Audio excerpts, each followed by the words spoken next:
प्रिय भक्तगण, आज हम आपको एक कथा का श्रवण करा रहे हूँ जो सुनने मात्र से आपके जीवन में सुख, संपत्ति और धन की वर्षा होगी। तो चलिए कथा को प्रारंभ करते हैं। भगवान शिव माता पार्वती से कहते हैं, धर्म बड़ा होता है या लक्ष्मी बड़ा होता है? फिर माता पार्वती कहती हैं, हे देवों के देव महादेव, आपसे कुछ भी छुपा हुआ नहीं है, कृपया आप मुझे इसके बारे में विस्तार से बताएं कि धर्म बड़ा या लक्ष्मी बड़ा होता है। फिर भगवान शिव कहते हैं, हे देवी, आज की कहानी जो मैं सुनाने जा रहा हूँ उससे आपको मालूम हो जाएगा कि धर्म बड़ा या लक्ष्मी। अगर आप ये कहानी सुन रहे हैं तो पूरा सुनिए। इस कथा को आधा अधूरा छोड़कर जाने की गलती मत करिएगा, क्योंकि इस पवित्र कथा को पूरा सुनने से मन चाहा फल की प्राप्ति होगी। इसलिए इस कथा को पूरा सुने।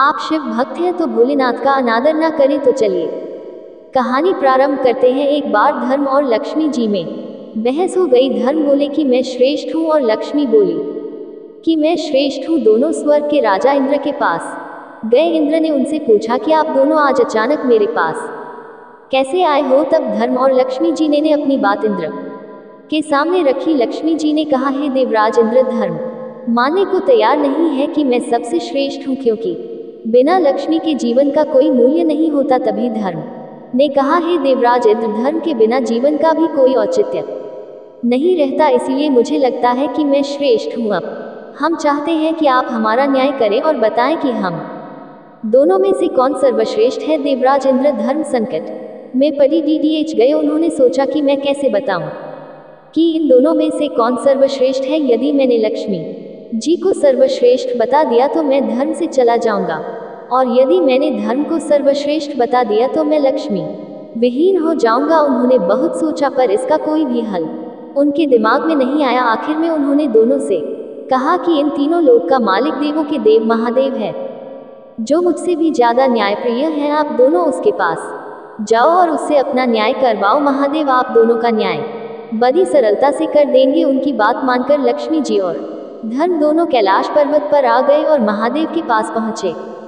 वे महादेव से बोले, हे प्रभु, आप हमारा न्याय करें। फिर भगवान शिव बोले, ठीक है, पहले आप दोनों ये बताओ कि आप अपने आपको सर्वश्रेष्ठ क्यों समझते हो? आप दोनों की बात सुनकर ही मैं ये बताने में समर्थ हो पाऊंगा कि आप दोनों में सर्वश्रेष्ठ कौन है। लक्ष्मी जी और धर्म ने बारी बारी अपनी बात भगवान शिव के सामने रखी। लक्ष्मी जी बोली, हे प्रभु, यदि मनुष्य के पास मैं ना रहूं तो उसका जीवन अर्थहीन हो जाएगा, इसलिए मैं खुद को बड़ी बता रही हूँ। तभी धर्म बोले, हे देवों के देव महादेव, लक्ष्मी के बिना जीवन तो फिर भी चल सकता है, पर धर्महीन होने के बाद मनुष्य के जीवन का अर्थ समाप्त हो जाएगा, इसलिए मैं सर्वश्रेष्ठ हूँ। लक्ष्मी जी और धर्म ने अपनी अपनी बात महादेव के सामने रखी। लक्ष्मी जी बोली, हे प्रभु, अब आप ही हम दोनों का न्याय करें और बताएं कि हम दोनों में कौन श्रेष्ठ है। भगवान शिव तो तीनों लोक के स्वामी थे। वह समझ गए कि यह एक अत्यंत कठिन न्याय है। अगर मैंने लक्ष्मी जी को श्रेष्ठ बताया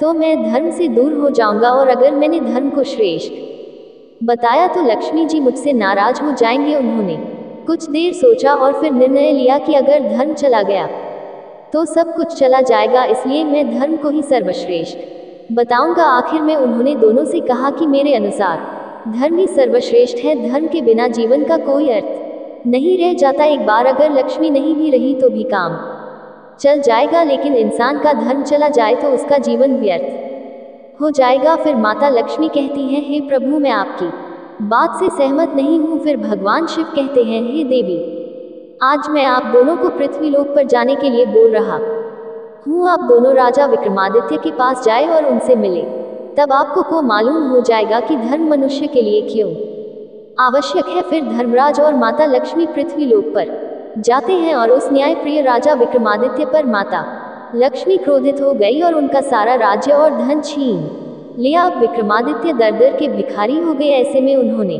अपने राज्य से जाना ही उचित समझा। उन्होंने अपनी तलवार उठाया और अपने घोड़े को लेकर राज्य से निकल पड़े। वहां से निकलकर वह एक नदी के पास पहुंचे। अब उन्हें भूख भी लग रही थी, इसलिए उन्होंने सोचा कि नदी से कुछ मछलियां पकड़ी जाए। उन्होंने नदी से कुछ मछलियां पकड़ी और उन्हें नदी के किनारे पर रख दिया। उन्होंने सोचा कि स्नान के बाद मैं इन मछलियों को खा लूंगा। जैसे ही वह नहाकर नदी से बाहर आए तो देखा सारी मछलियां जल में कूद गई। वह समझ गए कि यह सब लक्ष्मी जी के क्रोध के कारण हुआ है। वह कुछ नहीं बोले और भूखे ही अपनी बहन के घर की तरफ चल पड़े। उनकी बहन को वहां के गुप्तचरों ने बताया कि तुम्हारा भाई विक्रमादित्य तुमसे मिलने आ रहा है। जब उसने पूछा कि उसका भाई कैसे आ रहा है, तो गुप्तचरों ने बताया कि वह अकेला ही घोड़े पर फटे हाल वस्त्रों में आ रहा है। ये सुनकर उसकी बहन ने कहा कि उसे घोड़ों के अस्तबल में ठहरने को कहो। विक्रमादित्य को घोड़ों के अस्तबल में ठहराया गया और खाने के लिए उन्हें छोकर की रोटी दी गई। ये देखकर वह समझ गए कि लक्ष्मी जी की नाराजगी का असर दिख रहा है, इसलिए उन्होंने वह रोटियां वहीं जमीन में गड्ढा खोदकर धरती में गाड़ दी और बोले, हे धरती माँ, जब मैं दोबारा यहाँ आऊँगा तो आपसे ले लूँगा। आप इन रोटियों को इसी स्थिति में संभाल कर रखना। इसके बाद बिना किसी को बताए वह वहाँ से रवाना हो गए। अगले दिन सुबह वह अपने एक प्रिय मित्र के पास पहुंचे। मित्र ने उनका बहुत स्वागत किया। खाने के लिए उनको तरह तरह के व्यंजन परोसे गए। जब राजा विक्रमादित्य खाना खाने बैठे तो उन्होंने देखा कि खूंटी पर नौलखा हार टंगा हुआ था। जैसे जैसे वह भोजन करते जा रहे थे वैसे वैसे खूंटी भी नौलखा हार को निगल रही थी। वह समझ गए कि ये देवी लक्ष्मी की एक चाल है। जब उनके मित्र की पत्नी ने खूंटी से हार गायब देखा तो उसने विक्रमादित्य पर चोरी का आरोप लगा दिया। विक्रमादित्य ने अपनी सफाई में कुछ भी नहीं कहा। उनका मित्र जानता था कि विक्रमादित्य ऐसा नहीं कर सकते, इसलिए उन्होंने अपनी पत्नी को समझाने की बहुत कोशिश की, लेकिन वह नहीं मानी। अब विक्रमादित्य वहां से चल पड़े और दूसरे राज्य में पहुंच गए। लगातार यात्रा करने के कारण वह थक गए थे, इसलिए उन्होंने किसी वृक्ष के नीचे थोड़ी देर आराम करने की सोची। जब वह पेड़ के नीचे बैठे तो थकान के कारण कुछ ही देर में उन्हें नींद आ गई। इसी दौरान वहां के राजा के यहाँ चोरों ने चोरी की थी। वह धन लेकर भाग रहे थे। उनके पीछे राजा के सैनिक थे। सैनिकों के डर से भागते हुए चोरों ने वह धन सोते हुए विक्रमादित्य के पास रख दिया और आगे चले गए। कुछ ही देर में राजा के सैनिक भी चोरों की तलाश में वहां पहुंचे। सैनिकों ने जब देखा कि सारा धन विक्रमादित्य के पास पड़ा है तो उन्हें समझ में आ गया कि यही चोर है। वह उसे पकड़कर राजा के पास ले गए। उन्होंने सारा धन, घोड़ा और तल भी अपने कब्जे में ले लिए। राजा ने विक्रमादित्य से पूछा कि क्या तुमने ये धन चुराया है? विक्रमादित्य ने कहा कि राजन, मैंने ये धन नहीं चुराया है, पर उन्हें अपनी बात की सत्यता को सिद्ध करने के लिए कोई साक्ष्य नहीं मिला, इसलिए राजा ने सजा के रूप में उनके दोनों हाथ पांव काटने का हुक्म दे दिया। सैनिकों ने उनके दोनों हाथ पांव काट दिए और बाजार के बीचों बीच चौराहे में फेंक दिया। इसके साथ ही उन्होंने उनके पापा एक जूता भी रख दिया और वहां लिख दिया कि जो भी इधर से गुजरे वह इस अपराधी को 5 जूते अवश्य मारे। अब जो भी राहगीर वहां से गुजरता वह उन्हें 5 जूते मारता। अगले दिन जहां पर राजा विक्रमादित्य घायल अवस्था में पड़े थे, वहां से उस राज्य का एक तेल निकालने वाला तेली गुजर रहा था। वह स्वभाव से एक दयालु व्यक्ति था। वह राजा के पास रुका, परंतु उसने जूते नहीं मारे। राजा विक्रमादित्य ने उससे कहा कि हे मित्र, मेरे पांव पर मक्खियां बैठ रही हैं जो मुझे पीड़ा पहुंचा रही है, इसलिए तुम मेरे जख्मों पर ये थोड़ा सा तेल लगा दो, तुम्हारा बहुत ही उपकार होगा।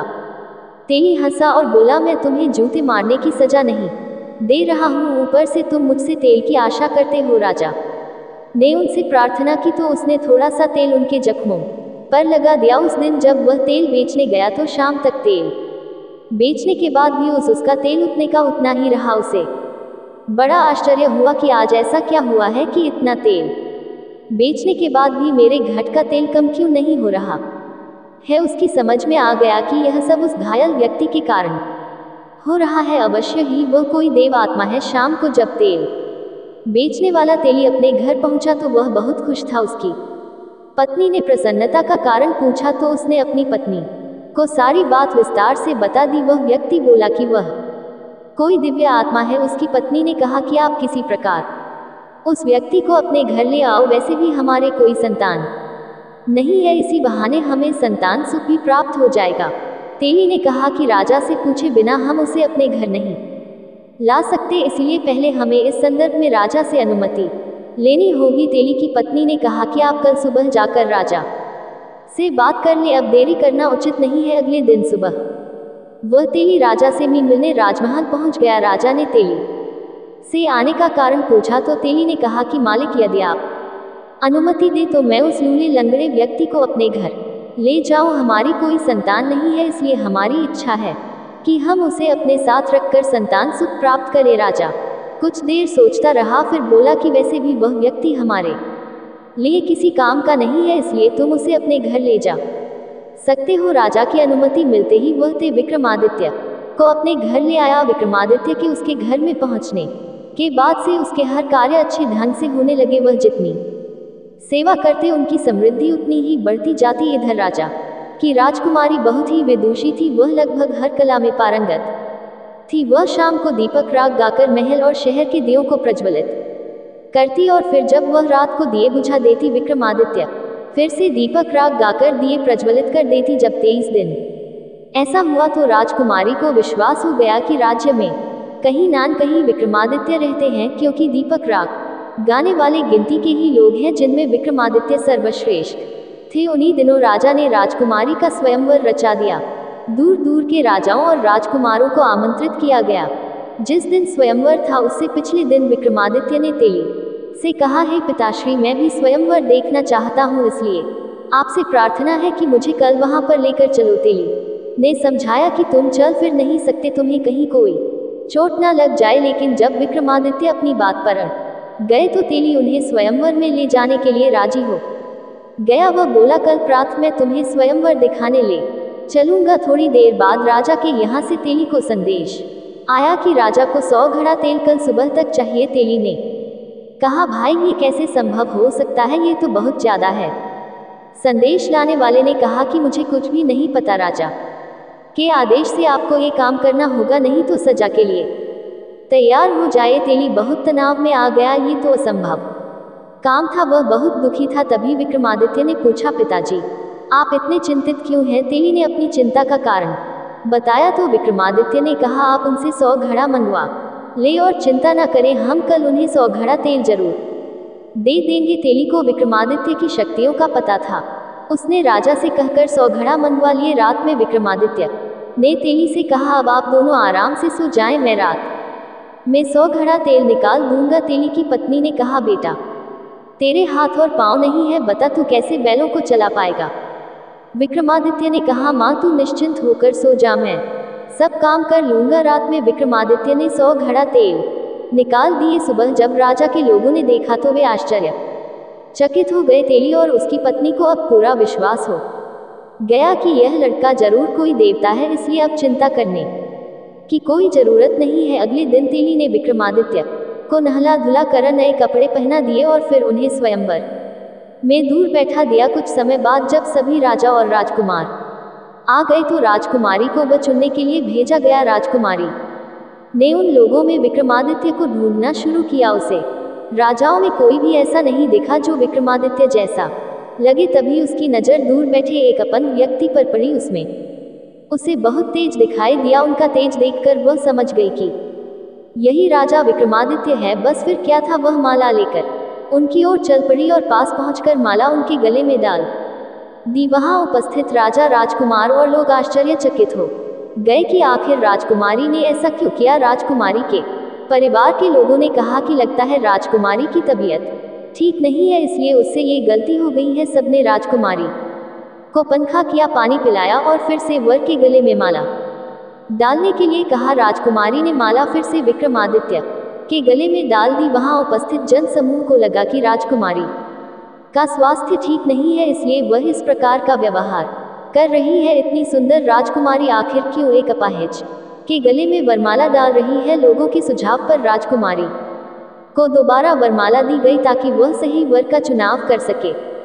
पर इस बार भी राजकुमारी ने विक्रमादित्य के गले में ही माला डाली। राजकुमारी के इस व्यवहार से वहां आए राजा और राजकुमार क्रोधित होकर राजकुमारी के पिता से बोले कि यदि आपकी पुत्री को एक अपाहिज से ही विवाह करना था तो हम सबको निमंत्रण क्यों भेजा? राजा भी बहुत शर्मिंदा थे, पर क्या करते, सामाजिक रीतियों का पालन करना भी जरूरी था। इसलिए उन्होंने राजकुमारी का विवाह उस अपाहिज के साथ करवा दिया और राजमहल से विदा कर दिया। राजकुमारी राजा विक्रमादित्य के साथ दिल्ली में आकर रहने लगी। तेली और उसकी पत्नी इस बात से चिंतित थी कि राजकुमारी आखिर उनके साथ कैसे रह पाएगी, पर राजकुमारी ने उनकी चिंता को निरर्थक साबित कर दिया। वह उनके साथ सहजता से रहने लगी। एक दिन विक्रमादित्य ने राजकुमारी से कहा कि आज उनका हिरण का मांस खाने का मन है, अतः वे जाकर अपने भाइयों से ताज़ा शिकार किए किसी हिरण का मांस लेकर आए। राजकुमारी का मन नहीं था कि वे अपने भाइयों से कुछ भी मांगे, परंतु वह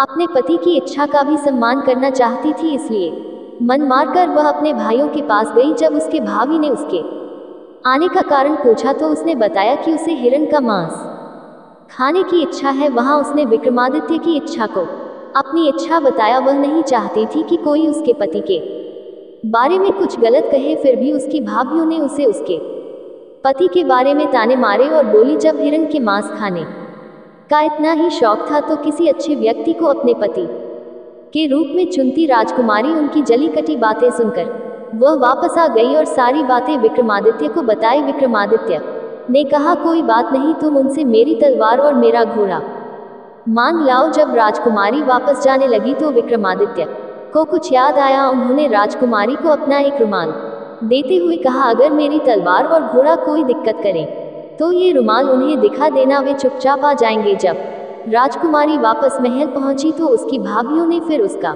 मजाक बनाया। राजकुमारी बोली, इस बार मैं हिरण का मांस नहीं, उनका घोड़ा और तलवार लेने आई हूँ। तलवार और घोड़े ने भी वहां आतंक मचा रखा था, कोई उनके पास नहीं जा पा रहा था। जब राजकुमारी ने उनकी मांग की तो भाभीयों ने सोचा कि अच्छा है, यह उनका शिकार बन जाए, इससे हमें स्कूल मिल जाएगा। उन्होंने वहां से दोनों को ले जाने के लिए कह दिया। जब राजकुमारी उन्हें लेने गई तो तलवार शाम बनकर उसे काटने दौड़ी और गोना दो दिया मारने लगा। राजकुमारी को विक्रमादित्य की कही बात याद आ गई। उसने तुरंत रुमाल निकालकर उन्हें दिखा दिया। विक्रमादित्य का रुमाल देखते ही दोनों शांत हो गए। राजकुमारी ने तलवार उठाए और घोड़े की लगाम पकड़कर वापस विक्रमादित्य के पास आ गई। जब शाम होने को हुई तो विक्रमादित्य ने राजकुमारी से कहा कि अब वे उसे घोड़े की पीठ पर बैठा दे, आज वह जंगल में शिकार खेलने जाएगा। राजकुमारी ने कहा कि आप घोड़े की सवारी कैसे कर पाएंगे। राजकुमारी ने तेली की मदद से विक्रमादित्य को घोड़े पर बैठा दिया, पर बिना किसी पकड़ के घोड़े पर से गिरने लगे। राजकुमारी यह सब देखकर बहुत दुखी हुई, उसकी आंखों में पानी भर आया। उसने आंखों के आंसुओं को छुपाने के लिए मुंह दूसरी ओर घुमा लिया। तभी उन्हें लगा कि जैसे घोड़े की लगाम को कोई उनके हाथों से खींच रहा है। उसने जल्दी घूमकर विक्रमादित्य की ओर देखा था तो वह स्तब्ध हो गई। उसने देखा राजा विक्रमादित्य घोड़े पर सवार थे। वह बहुत खुश हुई, उसकी आंखों में ये जानने की जिज्ञासा भर आई कि आखिर ये सब कैसे हुआ। विक्रमादित्य ने उसे आश्वासन दिया कि शिकार से लौटने के बाद वह सारी बातें उसे बता देंगे। विक्रमादित्य ने जंगल में पहुंचकर जो भी शिकार किया उसके कान और पूंछ काट लिए और शिकार को वहीं छोड़ दिया। उसी समय राजकुमारी के भाई भी शिकार पर गए हुए थे। उन्होंने जंगल में ताज़ा शिकार देखा तो उनके मन में लालच आ गया। उन्हें बिना मेहनत किए ताज़ा शिकार मिल रहा था। उन्हें लगा कि यह ताज़ा शिकार तो उनके लिए पुरस्कार के समान है। उन्होंने वह सारा शिकार उठा लिया। उन्होंने इसके लिए शिकारी को धन्यवाद दिया और अपने महल की तरफ वापस चल पड़े। वे अभी और कुछ दूर चले होंगे कि उन्हें तेज प्यास लग गई। उन्होंने अपने घोड़ों को पास के जलाशय की ओर मोड़ लिया। वहां पर जैसे ही उन्होंने जल पीने का प्रयास किया, एक आवाज ने उन्हें जल पीने से रोक दिया। उन्होंने आवाज की दिशा में देखा तो पाया कि वहां एक जोगी खड़ा था। एक राजकुमार ने योगी से जल पीने से मना करने का कारण पूछा तो जोगी बोले कि हे राजकुमारों, यहाँ का जल बिना मेरी अनुमति के कोई भी दूसरा जीव नहीं पी सकता। राजकुमारों का प्यास के कारण बुरा हाल था, इसलिए वे जोगी से पानी के लिए विनती करने लगे। जो ने कहा कि अगर तुम पानी पीना चाहते हो तो तुम्हें अपने कूल्हों पर गर्म सिक्के से गुदवा पड़ेगा। पानी के बिना उनकी गर्दन सूख चुकी थी, इसलिए शर्त मानने के अलावा उनके पास कोई और विकल्प नहीं था। इसलिए शर्त के अनुसार उन्होंने अपने कूल्हों पर सिक्के से गुदवा और फिर पानी पीकर रवाना हो गए। इधर विक्रमादित्य जो जोगी बने हुए थे अपने निवास स्थान पर लौट आए। घर पहुंचते ही जिज्ञासा से भरे राजकुमारी तेली और उसकी पत्नी उनके चारों तरफ एकत्र हो गए। वे बोले कि हे देवताओं की तरह दिखने वाले, कृपया अपना परिचय देकर हमारी जिज्ञासा का अंत करें। राजा विक्रमादित्य को लगा कि अब इन्हें अंधकार में रखना सही नहीं है। वे बोले कि हे धर्मपिता और माता, मैं राजा विक्रमादित्य हूँ। फिर उन्होंने अपनी आप बीती संक्षेप में उन्हें बताई। जब उन्हें पता चला कि वे राजा विक्रमादित्य हैं तो वे उनके चरणों में गिर पड़े और अनजाने में हुए अपराध के लिए क्षमा प्रार्थना करने लगे। राजा विक्रमादित्य ने उन्हें समझाया कि वे उनसे नाराज नहीं है, बल्कि उन्होंने अपने स्वजनों से भी ज्यादा अच्छा व्यवहार उनके साथ किया है। अगले दिन सुबह राजा विक्रमादित्य ने राजकुमारी को फिर से राजमहल भेजा और कहा कि इस बार भी अपने भाइयों से शिकार की मांग करना। अगर वे मना करें तो कहना कि वे अपने शिकार सिर्फ दिखा दें। जब वे शिकार दिखाने को तैयार हो जाएं तो कहना कि तुम्हें शिकार दिखा दे। फिर उनसे पूछना कि उनके शिकार के कान और पूंछ कहाँ है। इसके बाद विक्रमादित्य ने पिछली रात जंगल में घटी सारी घटना राजकुमारी को बता दी। उन्हें एक थैला देकर बोले कि आखिर में तुम ये थैला उनके सामने पलट देना और फिर मेरे बारे में बता देना। इस बार राजकुमारी बिना किसी संकोच के ही भाइयों के घर चल पड़ी। इस बार भी वहां वही परिस्थितियां बनी जो पिछली बार थी, जब उन्होंने बिना कान और पूंछ वाले शिकार उसे दिखा दिए तो राजकुमारी ने कान और पूंछ के बारे में पूछा। अंत में राजकुमारी ने वह थैला जो विक्रमादित्य ने उसे दिया था उनके सामने पलट दिया। थैले में भरे कान और पूंछ नीचे बिखर गए। जब उसकी भाभियों ने उससे पूछा कि ये सब क्या है, तो राजकुमारी बोली कि आप अपने पतियों से ही पूछो और उनसे पूछो कि कल रात को पोखर का जल पीने का उन्होंने क्या भुगतान किया है। जब उसकी भाभियों ने अपने पतियों से इसके बारे में पूछा तो सबने पिछली रात की सारी घटना बता दी। भाभियों ने आश्चर्य से राजकुमारी से पूछा कि उसके पास ये कान और पूंछ कैसे आए, तो उसने बताया कि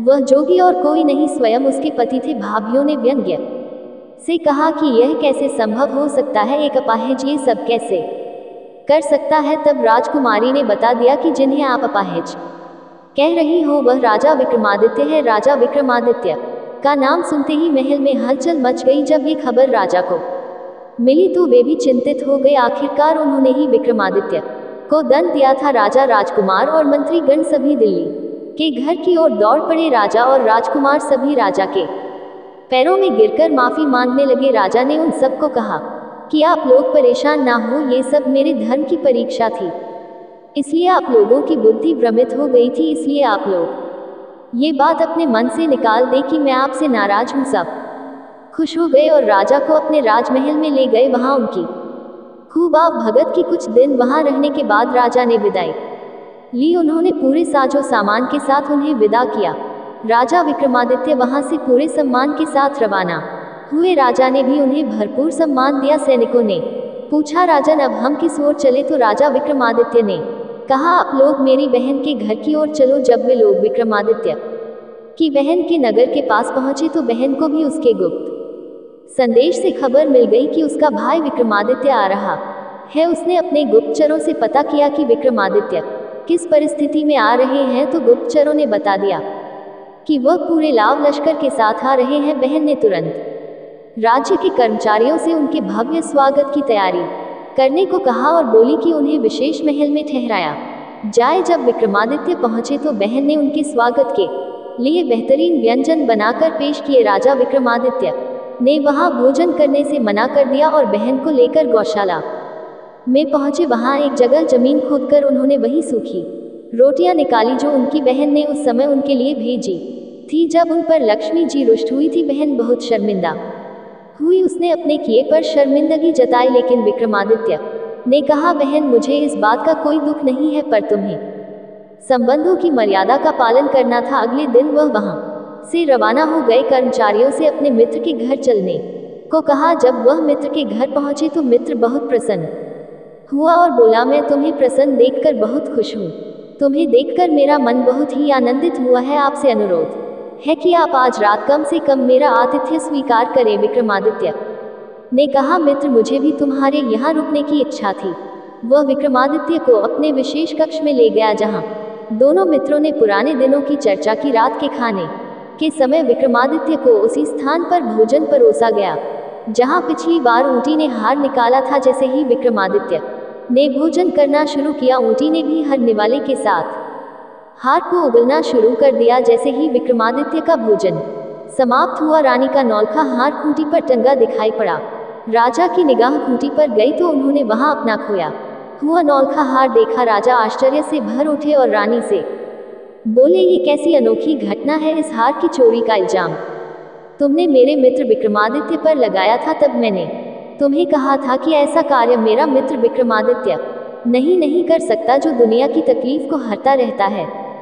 क्या वह एक हार के लिए इतना गिर सकता है? जाओ अपना हार ले लो। रानी को अपने द्वारा किए गए कार्य पर बहुत शर्मिंदगी हुई। उसने हाथ जोड़कर राजा विक्रमादित्य से क्षमा मांगी और बोली, हे राजन, मेरी मति को उस समय ना जाने क्या हुआ था। मेरे उस अपराध की कोई भी क्षमा नहीं है, पर मैं चाहती हूँ कि आप एक बार मुझे माफ करके मेरी पीड़ा को कम करें।